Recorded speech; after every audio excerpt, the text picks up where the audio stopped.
What is going on, everybody? And with the NBA season still a few months away, there's not a lot to talk about going on right now. We've got the news about Miles Bridges, but that's just crazy stuff I don't really want to talk about on this channel. Other than that, we've got rumors going around the league. You know, Kevin Durant's supposed to be traded. Kyrie Irving still is supposed to be traded. Russell Westbrook is another guy that's supposed to be traded. All of it's rumors right now, and nothing is really happening. So today, I figured let's go ahead and talk about the season before we even get into it. A few days ago, I made a video about my Rookie of the Year predictions. Right now, obviously, those can and will change going into the year and as the year starts, but that's just where I stood today and how I felt, or that day, and how I felt at that time after the Summer League and while the championship game or the final Summer League games were going on. So today I'm going to be talking about a few players, in my opinions, that have the best chance this year of being a breakout star, and I've got about 4 to 5 players on here that I want to talk about mainly, and it's going to be a little less structured than my other videos, and it's just going to be me talking like some of my just commentary videos have been. So if you do enjoy these videos, make sure to hit the like button and subscribe. I'm trying to hit 300 subscribers by the end of August, so that would be very nice if we were able to do that. I'd appreciate it so much to anybody that subscribes or hits that like button. Let's go ahead and get into my video.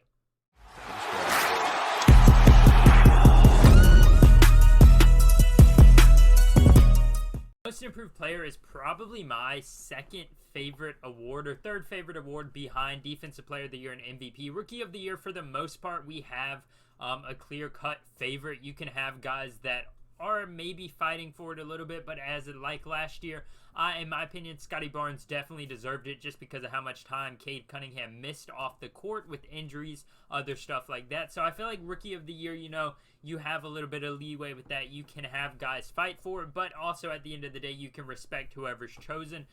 Sixth Man of the Year doesn't have much impact, but it's still a very prestigious award, and I think it's probably the worst or least important out of all of the awards, but at the same time, it is interesting to see who's going to be the best bench player in the NBA. Other than that, though, I think it goes MVP, Defensive Player of the Year, and then Most Improved Player. Most Improved Player has a lot to do with how well an NBA team does, and it shows a lot about the player who won it or who won it in that time. You know, we can see guys who go from star to superstar win it. We can see guys that go from bench player barely sees the court to a guy that's on a starting lineup, or maybe even helping a team contend in the playoffs. That guy deserves to win Most Improved Player 9 times out of 10. That's just an amazing feat, and it's crazy to be able to watch somebody go from barely playing to being a guy that helps his team make the playoffs and plays a lot of minutes in that run. So whether it's on a good team or whether it's on a bad team where a guy becomes the star or the center of attention on that team, which you will see a few of the guys on this list are in a situation like that, I think it's important to understand and appreciate just how much these guys improve from season to season, especially the guys that end up winning Most Improved Player. And with my first player that I really want to talk about, and probably out of the few players that I've chose for this video, I think this guy is definitely the most locked in person to be a Most Improved Player candidate, and that's just because his team doesn't have a lot outside of him offensively. A lot of experienced players.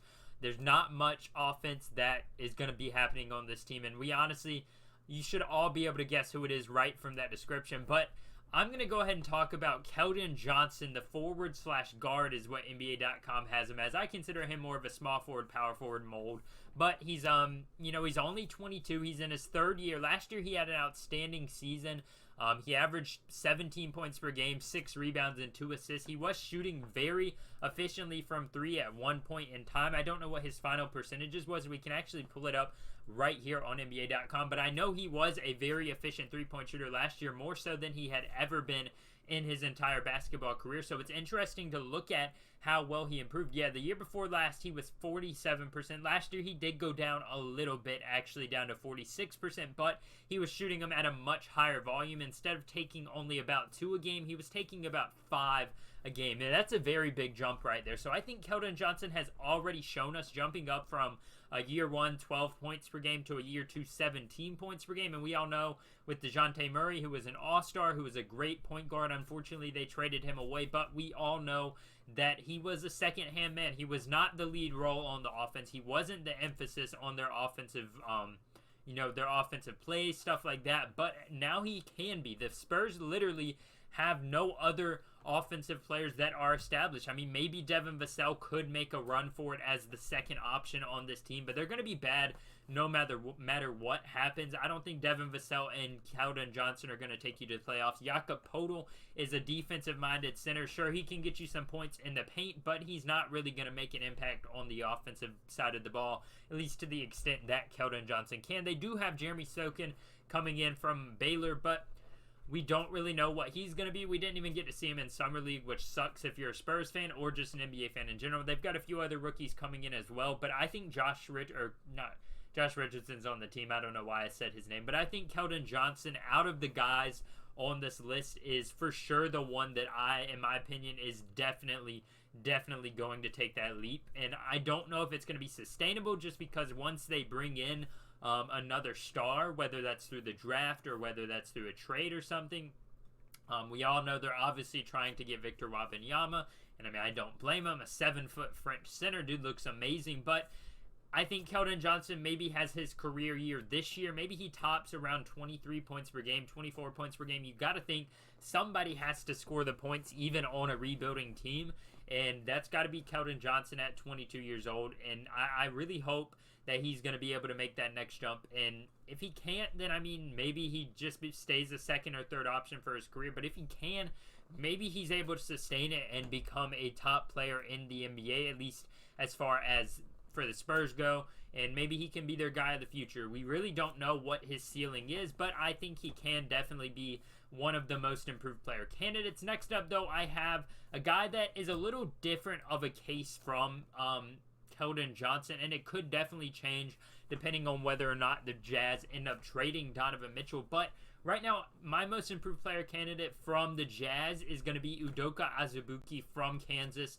Not a lot to say about this one. He's a 7-foot center. He doesn't have shooting ability, so that kind of hurts his stock, but he is a good paint presence. He's a good rim protector, and last year he only averaged about 5 points per game and 4 rebounds, but that was on limited playing time, and as we all know, they just gave away Rudy Gobert for no centers in return, but they also got a bunch of draft picks, so they are going to be tanking if they don't trade for another star. And I think Udoka Azubuike has a very, very good chance to win that starting job over Hassan Whiteside. They'd honestly be dumb to start a 33-year-old center over a 22-year-old center, a guy that maybe he hasn't showed much, but he could still improve in comparison to a guy that doesn't have much more room or much more of a ceiling that he can surpass. So I really think Udoka Azubuike, if he gets that starting role, he could easily be one of the better centers in the Western Conference. As far as non-superstar centers go, I don't think he'll ever be a star center, but if he can at least make it as a starter, I think that's going to really help his career. Obviously, he does have to compete with the new rookie from Auburn they received from Minnesota and Walker Kessler, and we'll have to see how that goes for him, the 20-year-old versus the 22-year-old. I've liked Azubuike since he came out of Kansas. I hope he gets a fair shot at that starting job, and if he does, I think he can at least hold it down for a few seasons. Maybe he's not going to be the starting center on a finals team, but at least on the rebuilding team and maybe even on a playoff contending team is where he can find his role. Next up, I'm not so sure about this one, but I just have a gut feeling that it's his time to shine. Marvin Bagley was obviously will be known as the guy that was drafted in front of Luka Doncic and has not done anything with his career. You can argue about Trae Young and Luka. Both of them are superstars in their own right. Obviously, Luka's the better player overall, but Trae still has a lot of good talents and a lot of good abilities. But Marvin Bagley, you know, he went to Sacramento, a place where NBA players go to not really have a good career, it seems like, and he didn't do much there, but I think he can finally have a decent role with this rebuilding Pistons team. Obviously, they have Jalen Duren, they've got Isaiah Stewart, so they have centers, but if you go and look at their power forward position, it's kind of lackluster. 6'11", he's taller than most of their guys are going to be at the power forward position. I mean, Sadiq Bey, I guess, could technically play it.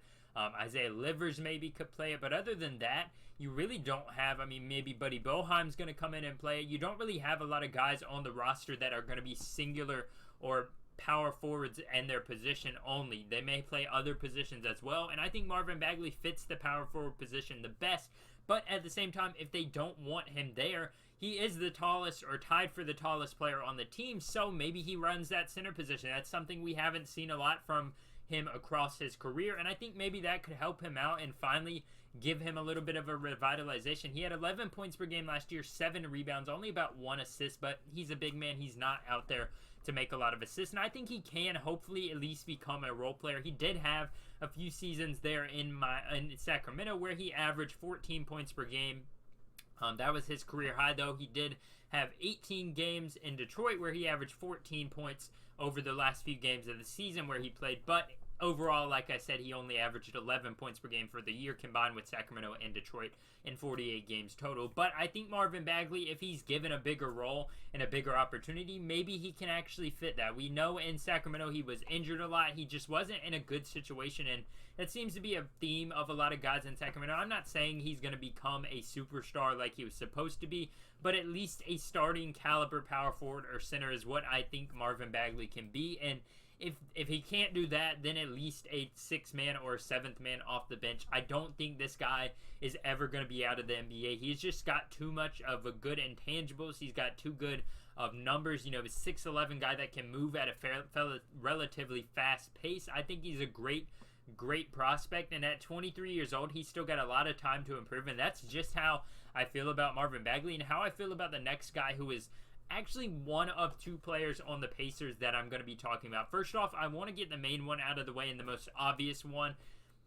Tyrese Haliburton is going to ball out next year. Whether the Pacers are good, which they likely won't be, whether they're good or very, very bad, whether they get DeAndre Ayton or not, Tyrese Haliburton at 22 years old, a guy that last year averaged 15 points per game, 4 rebounds, and 8 assists. Dude is going to dominate. I could see him easily, since there's not much scoring outside of him on this team, I could see him jumping up to around 20 to maybe even closer to 25 points per game this year. I think that would be a great leap in his career, and that's probably the most obvious guy I've picked on this list outside of Keldon Johnson. And if he doesn't jump up that high, I would be shocked if he went down more than I would be if he went up 10 points per game, just because the Pacers don't have a lot of offensive production. But the guy that I really am interested in seeing in Indiana is Aaron Nesmith. Now, we all know the bust that Aaron Nesmith has been titled with after being drafted. I believe the last pick in the lottery by the Celtics. Maybe they reached on him a little bit. He hasn't shown much potential the last 2 years or first 2 years of his career. He only averaged 4.7 his rookie year and 3.8 last year, and he's only played about 50 games where he only averages about 11 to 15 minutes per game depending on the season. So he hasn't had a lot of opportunity, and that's understandable. You know, he's a late lottery guy. He didn't jump out, I guess, in practice. He hasn't really, jumped off the screen or off to his coaches when it comes to training or practices. So that's very likely that when you're on a contending team, you're not going to be able to get a lot of playing time. And even when the Celtics were bad, he really wasn't finding a place in the rotation. And honestly, he was kind of replaced by Peyton Pritchard, a guy that showed more promise and a guy that worked harder than Aaron Nesmith did. Now with the acquisition of Malcolm Brogdon, thankfully he was traded, because if not, it's likely he wouldn't see the court at all with the Celtics. So I think he's got an opportunity here in Indiana, and I hope he's able to take advantage of it, because if we look at it and go ahead and look at the rotations, they've got some guards, but they don't have many point guards. A lot of their guards are more shooting guard oriented players. I mean, TJ McConnell's there. Chris Duarte's definitely more of a shooting guard small forward. Andrew Nembhard, I don't know much about him. He's the rookie from Gonzaga, but it looks like he's more of a shooting guard forward guy. Benedict Mathurin is more of a shooting guard small forward guy. So really the only person above him on the roster, in my opinion, that could mostly play point guard if they needed him to, is Tyrese Haliburton. But I think the Pacers would be smart to maybe put Nesmith out there a few games, start him some across the season, especially if you're going to be bad anyways. Why would you not give him playing time and see if he can use that to improve? And if he's able to get that starting point guard position, I think he could revitalize his career. I'd hate to see a guy from an SEC school. I'm a big SEC fan as a Gamecock fan. I'd hate to see him get drafted so high finally from Vanderbilt, one of their biggest products in a long time, and just fall out of the league because either he wasn't good enough to get playing time or he just never really got a fair shot. Either way it is, I think he has to at least get one chance to really be a starter on an NBA team, and this is the perfect opportunity for him. Hopefully he can take advantage of it, and that's why, in my opinion, Aaron Nesmith is definitely going to break out this year or have a chance to, and if he does, he is going to be right in the running for most improved player. And that's really all I wanted to talk about today, though. Those 5 guys are the ones that I think have the best opportunity to break out this year and contend for most improved player. How do you feel about this list? Do you have anybody else that you desperately think is going to break out this year? Go ahead and leave that in the comments down below. If you did enjoy this video, hit the like button and subscribe. Thank you guys for watching this one. I'll see you next time. Peace out.